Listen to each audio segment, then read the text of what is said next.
recording, recording, recording, recording.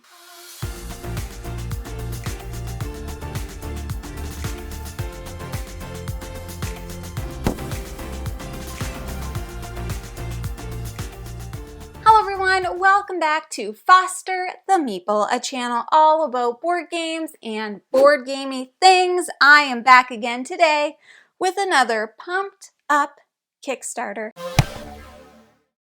And today's pumped up Kickstarter preview is going to be on Emberleaf from City of Games, who very kindly sponsored this video.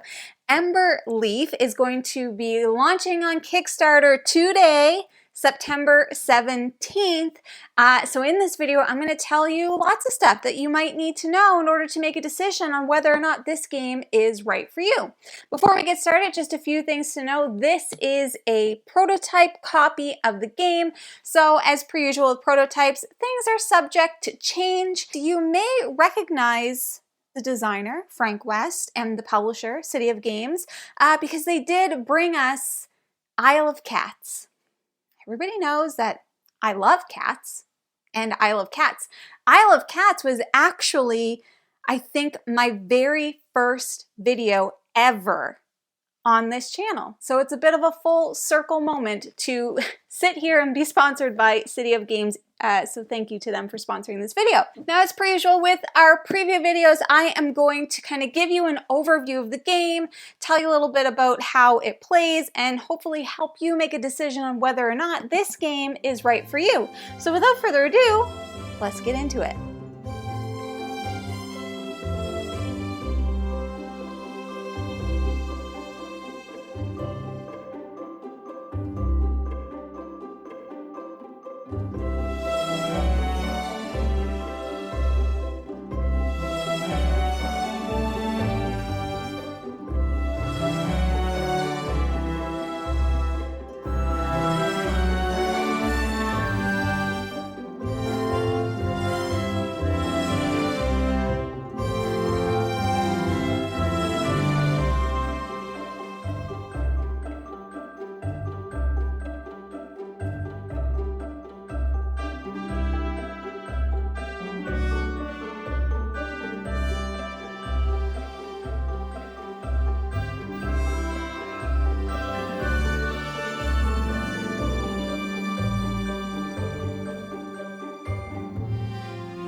Alrighty, let's talk about Emberleaf, shall we? Emberleaf is a 1 to 5 player card dancing and village building game that immerses you in a world of hope.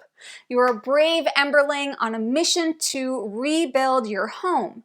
You must explore the forest, gather resources, clear dangerous areas, and build new homes for your kin.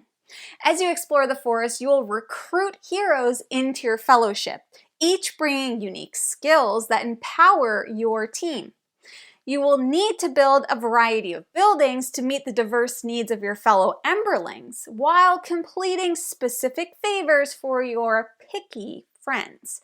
But watch out, space in the forest is limited and other Emberlings have plans of their own. Okay, what does any of that mean? Well, I'm super glad you asked. Let me give you a little overview of how the game plays. So for today's preview, I have set up the overhead camera because I just want to show you all of this game in all of its glory. Essentially, in Emberleaf, there are no rounds. After selecting a starting player, which you can choose the bravest person or whomever you like. After selecting a starting player, players are going to take turns performing actions until all 6 trophies have been awarded, and at which point the game will end. And we'll talk about trophies soon. So a turn is going to consist of 5 steps: actions, trophies, war banner track, score track, and refresh cards. And I'm going to go through all of those steps. Never fear, Jamie is here and I will help you. Let me guide you along the way. Now, I will mention this is not a full how to play video. However, Frank West over at City of Games has made a how to play video. I will link that in the description below for you so you could check that out if you want to get an even more in-depth look at how the game works. And I know there's going to be a bunch of people creating content, so as per usual, make sure you watch everybody's stuff so that you can get a good idea of what's going on. Let's get started with actions. You use actions to activate skills that enable you to walk around the forest, gather resources, clear dangerous areas, construct buildings, and home villagers to complete favors and earn leaves. Leaves are victory points. And what do we all love? Victory points. I also really love leaves, to be honest with you. So there you go. On your turn, you must perform one core action. There are two core actions that you can choose from: place a card or sliding cards, okay? So to place a card, you are going to choose a hero from your hand and you're going to place it into an empty space on your fellowship board. Now, what you see here, I'm set up for a two-player game, but just due to space, I only have one fellowship board, but if you're playing with another person, obviously they would have one. This is my fellowship board. So you're going to choose a hero from your hand. Now you start with a starting hand of heroes. You will be able to recruit more heroes as the game goes on. This is the A deck, but I will just let you know that there is B, C, and D, and I just can't. I just can't even. This one's called Puff. There's one I want to show you, Buttercup. Come on now. Anyways, they're all different characters, so you can choose whichever hero starting deck you'd like. But I, for the sake of the example, have selected A. So what you're going to do if you are going to place a card is you're going to choose one of the cards from your hand. Let's say I choose Ripple, and I will place Ripple right here. Then you're going to resolve any on-play skills the hero has or activate a fellowship skill. So I'm going to talk about those two things. I will also mention you do get a reference card. Handy dandy. We love a reference card. On-play skills are going to be listed with a lightning bolt, basically. So lightning bolt symbol here, which Ripple says gather 1 wood per wood stat. Now, a stat that you can see on your board is like this symbol here. So Ripple actually has 1 wood stat of his own. I will also mention when you are playing a card, you can play to any open space. This is going to matter for when you start sliding cards, but in this example, I'll just put him there. So you could do that, or you can activate a fellowship skill.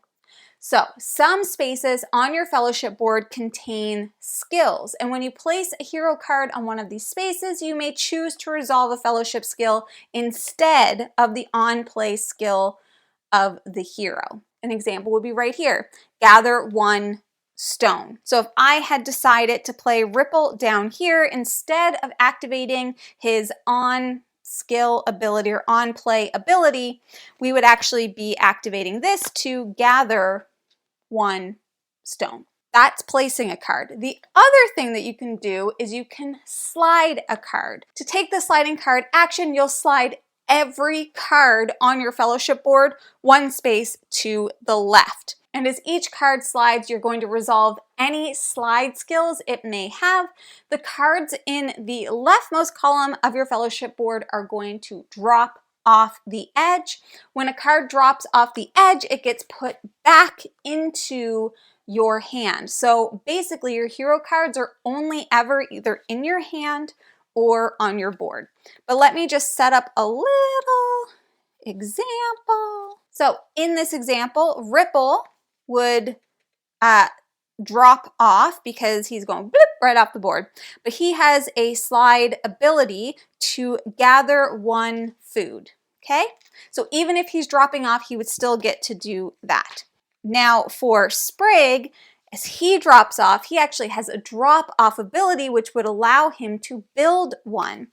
And then Milo would go here, spend 1 wood to gather 1 rock, and that would be his slide ability, okay? So those are the 2 core actions, and you must perform one, either place a card or sliding cards, okay? You may also perform any number of optional actions, charge a card, and promise a favor. So I'll talk about those now as well. All right, so some hero cards contain charge skills, and these are going to have a number on the left-hand side, which tells you how many times you can use that skill. So as an example, with Luna, she has a charge ability. So this can happen twice. Spend 1 wood, and then you can walk 1 per walk stat. So Luna has a walk stat. So let's just say this is what my board currently looked like. So I can do this 2 times. I could spend, should say I had these, 1 wood, and I can walk 1 per foot. So 1, 2, 3 walk stats. So I'd be able to walk 3 spaces. I'm going to talk about walking soon, but basically that's how you walk around the board. Crazy thought. Anyways, that's how the charge abilities work. All right, so if your hero is currently located in a clearing containing a favor token of your color, then you may perform a promise a favor action to choose a favor card. So we all have heroes. I haven't shown them yet, but in this 2-player example, blue is a turtle, red's a fox, okay? So you're going to be moving your heroes by walking all around the map. Now, in each of these clearing areas, you will see there's a little campfire with favor tokens. To start the game, there's going to be 1 of each player's favor token in one of those areas. But if I were down here and I am in a clearing with my favor token, which I am because there's a red one, then I can choose one of the available face-up favor cards, which are these cards right over here. So essentially you just pick one that catches your fancy and you take it. Now these are going to be ways to score more leaves, aka victory points. So if I had this one have the most markets, we're going to talk about buildings and stuff soon, but markets would be that. All right, these are public information, I will mention, so everybody needs to be able to see everything, and if somebody asks, you do have to show them. At the end of the game, you are going to gain points if you have completed your favor. If not, well, you don't get it. But a big part of the entire action phase is skills. So there are a bunch of different skills that can be activated in this game, some of which will require you to perform a stat check. So I kind of touched on this a little bit, saying that you need to have this stat, but in order to perform a stat check, you're going to look at the required stat on the skill and count how many of that stat appears on your fellowship board. This includes any hero cards that are currently on your board. So if we were looking for something that had and that needed an attack stat. So Brack has 1, and there's 2 right here, and just so you know, underneath here, there's 2. Some of them will cover up different stats, so you need to be mindful of what you're covering and what heroes you have out to always check your stats. Okay, I'm just going to touch briefly on the different skills, but once again, if you would like to see a full how to play video, remember I'm linking one in the description below so you can go and check that out. But let's just kind of briefly cover the different skills. We already kind of chatted about one, but one of them is walk, which allows you to move your hero between the 6 clearings on the board, which are connected by pathways. So clearing, clearing, clearing, clearing, clearing, clearing. Okay, 6 clearings connected by pathways. You will need to be mindful, however, of dangerous areas which are going to require additional movement. Dangerous areas are located on these gray banners. So there's 9 out on the board. Here, here, here, here, here, here, here, here. You can also gather. Gathering is allowing you to gather resources and place them in your storage area. I wasn't placing them in my storage area before, but there you go. Here they are. You can attack. Attacking is going to allow you to clear dangerous areas, which must always be cleared in a single attack, I will mention. So we just talked about dangerous areas. You will see on the dangerous area, there is their health total that they have and how many points you will score if you are successful at clearing the area. So you're going to get some kind of a reward. And that is obviously going to be done through attack skill check, which is going to be the swords. The next thing that you're going to be able to do is build. So build is allowing you to place a building in an empty space in the clearing where you are currently located. So if I am currently located at this clearing, the empty spaces are these hexagon spaces right here.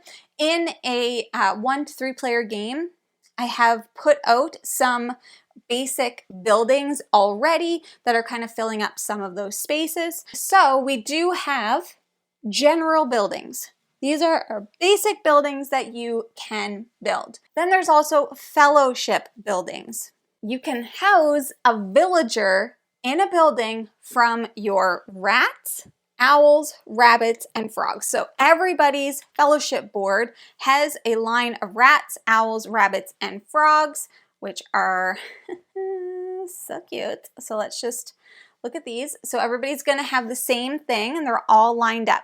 So you're trying to house your different creatures into buildings. And the reason why you want to do that is, if I could do this in one swift move, you're going to start unlocking different things as you house those villagers on your board. When you home a villager on a building, you will score 1 leaf, aka point. So this is going to be a big way that you're scoring points, by housing your villagers. Let's just say I was like, I would love to build this windmill, and I am, whoops, where am I? I'm right here. All right. And then I want to house a little raft. I would love to do that. So when I do that, you are going to score 1 leaf for each unique type of building in that neighborhood. Now there are 5 different types of building, and a neighborhood is a group of homes connected by at least one edge where you have homed a villager.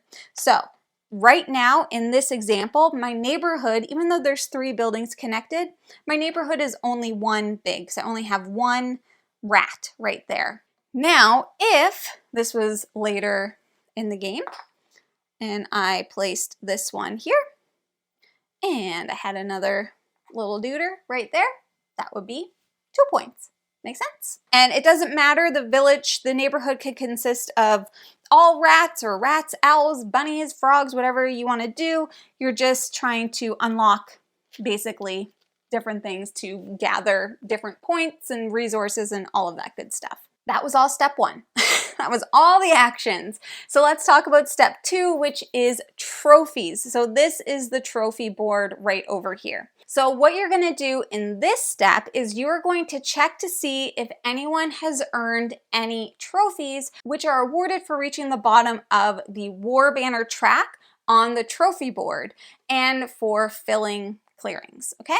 Players who have done this get to take a trophy token. So with the war banner track, the trophy area, when you defeat a dangerous area, after you do that, you are going to take the tracker and you're going to move it down 1 row, okay? You get to choose which space on that row that you place the tracker. So if I had cleared this dangerous area, I could choose to place it here or here, which means I would get to gather those resources. So in this instance, 2 food. If you have reached the bottom, aka the last row, you will earn a trophy during the trophy step, which is what we are talking about now. And I'm just going to place this over here also because I forgot to mention, when you defeat those, you get to keep them because they might come into play for some of the favors. That's how this piece is going to be moving. Now, during the trophy step of your turn, you are going to check to see if you did it. Did you do it? Okay, so you get to choose from the trophies that are here, which are kind of randomly placed out, and then you get the trophy, you get the thing. Next is the War Banner track, so we're still kind of sitting over here. If the War Banner token is at the bottom of the track, we are going to return it to the top of the track, okay?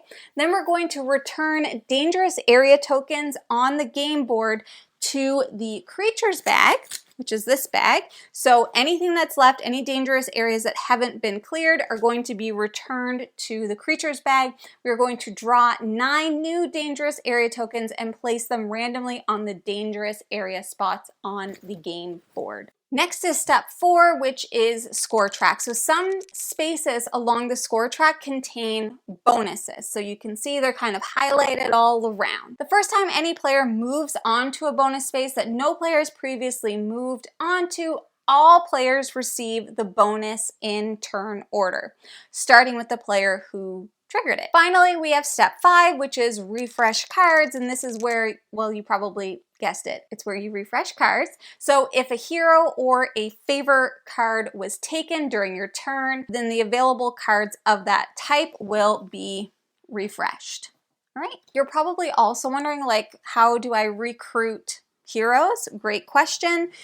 When you reveal any of these little fire pit symbols, that's how you recruit a hero. I will also mention another way to gain a trophy. I think I already mentioned it, but just in case I forgot, is if you fill a clearing, then you will be able to take a trophy. And just remember now, the game end triggers once the 6th trophy has been awarded, and play is going to continue until everyone has had an equal number of turns.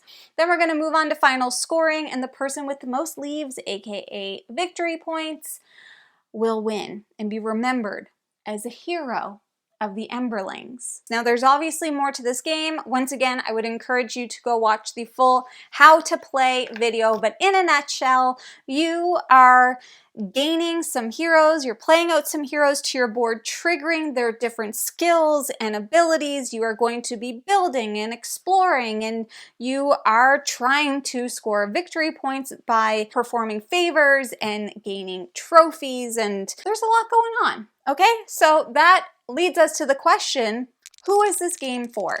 This game is going to be for a lot of different types of gamers.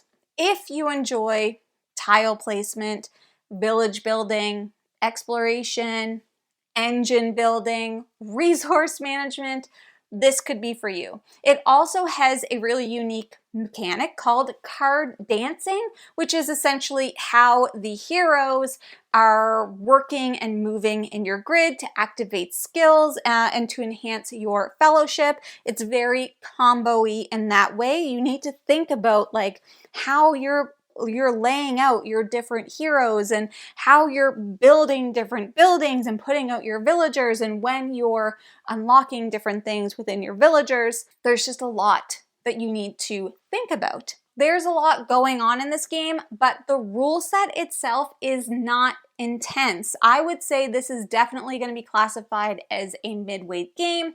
One of those easy to learn, hard to master for sure, because once again, the rules are very straightforward, but you need to really think about the combos that you're doing and even like the heroes that you're going to be recruiting. And oh my God, look at this one. I can't. I have to stop looking at them. So there's going to be a lot of different strategies that you are going to be able to try out, and you're also racing to gain these trophies because the trophies are limited. Once they're gone, and once the 6th one is gone, then the game is going to come to an end. And of course, it has a very cute animal theme. It's vibrant. The art is welcoming. It's freaking adorable. Like, look at this. Wiglet. This is a sloth. His name is Howlin.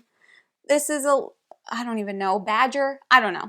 So if you're into kind of the nature style adventure theme, this could be a game for you as well. Now, if you are interested in backing this on Kickstarter, I will have all the links, everything you need to know in the description below. Make sure that you watch lots of videos, watch content, reviews, playthroughs, how to plays, all of that stuff, because you always want to make sure that you're making informed buying decisions. So everything that you need to know is going to be linked in the description below. If you have any questions, please feel free to leave those in the comments. I'd be more than happy to answer any questions that you do have. But my friends, that is Emberleaf. Now, if you're interested in buying board games, this one we're going to start by going to Kickstarter. However, if you want to buy other games from City of Games like Isle of Cats as an example, you should first start by checking your friendly local gaming store, and for us that is the Boardroom Game Cafe. And if you like what you see, please consider subscribing. I hope to see you again soon, and now I'm going to say goodbye. Goodbye!